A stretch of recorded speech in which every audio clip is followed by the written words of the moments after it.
ये देखिए गाइस, अभी हम लोग जस्ट आप लोगों के लिए इसमें ट्रैवल करके दिखा रहे हैं। पटना मेट्रो है ये, और काफ़ी डेवलप्ड बनाया गया है इसको, हाइट पे बनाया गया और स्टेशंस भी काफ़ी बड़े हैं।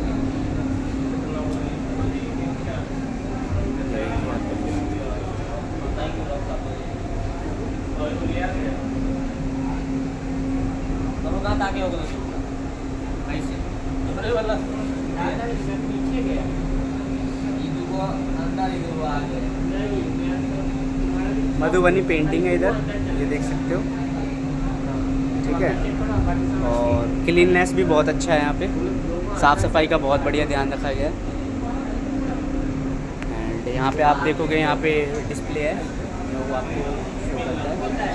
3 स्टेशन यहाँ पे शो है, भूतनाथ, 0 माइल और पार्टी।